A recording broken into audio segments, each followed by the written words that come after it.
Hey there, welcome to another video. Like many top-level games with a high skill ceiling, many people have tried to fake their way to the top of obbying. This is through various creative means, and in this video I'm going to talk about all the ways that hobbyists have tried to fake their completions. I hope you enjoy. Now there's a big scene for showcasing hobbies, especially extremely difficult ones. The most common way of showcasing an hobby is using a task. However, tasing hobbies was originally used for faking. The very famous hacker Marcus Terry appeared about a year ago and started beating extremely difficult hobbies like Back There Benjamin and Tower of Vacant Hindrances.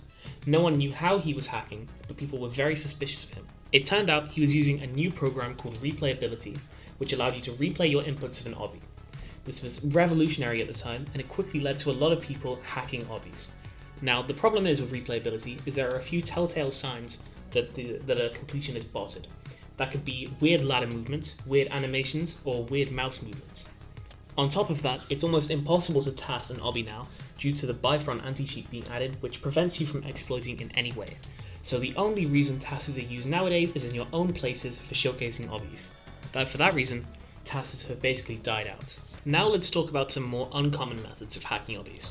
Back in 2019 to 2020, the obby community server required no video proof for completions, so many people would simply just teleport to the end of an obby and take a screenshot. It was that simple to fake an obby back then.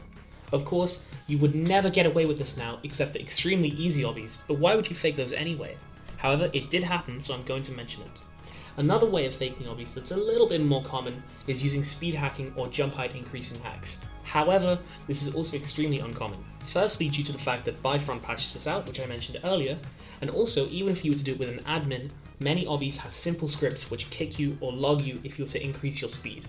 One famous example of this would be cyclically getting caught using 16.5 speed in Tower of Glory. For that reason, neither of these two methods are used whatsoever. The most common method of faking obbies nowadays is cutting. Now, cutting basically means you fail an obby, you would go back to where you fell, and you would keep trying until you do all the jumps. Then, you would edit the video together in a video editor to make it look like you didn't fail. This used to be extremely hard to do. You had to take several measures to ensure that you didn't get caught, like closing the leaderboard, hiding the chat, and only ever cutting in first person. If you were to cut in third person, your animations might change, which would make it very obvious that you've cutted. Cutting used to be harder because you would manually have to fly back and get the same position every time, or you would have to inject checkpoint scripts, which were more obvious and easier to detect. One of the most famous examples of cutting obbies would be Akira. They went years cutting many different famous obbies, and also other methods like speed hacking and tasing, until they eventually got caught and privated all of their videos. Now, a more recent hack that came out is called InvisiCut. This would allow you to simply inject a hack into your Roblox client, which would basically work as an undetectable checkpoint system. This was quite a big controversy when it came out. However, it's hardly ever used now, and this is mainly also due to the Bifront update, which basically makes it impossible to inject any sort of hack.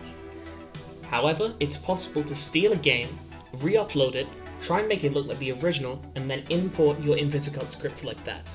It's also extremely hard to detect if done correctly. This is the most common method of faking obbies now, so make sure to keep an eye out for it. Thank you for watching. Just as a disclaimer, don't hack obbies. You're a sado if you do it, and you're going to get caught eventually anyway. Just get good at obbies naturally, and you can feel proud of your completions instead of being a dirty cheater. If you're a cheater right now, stop it. Get some help. Thank you for watching, and have a good day.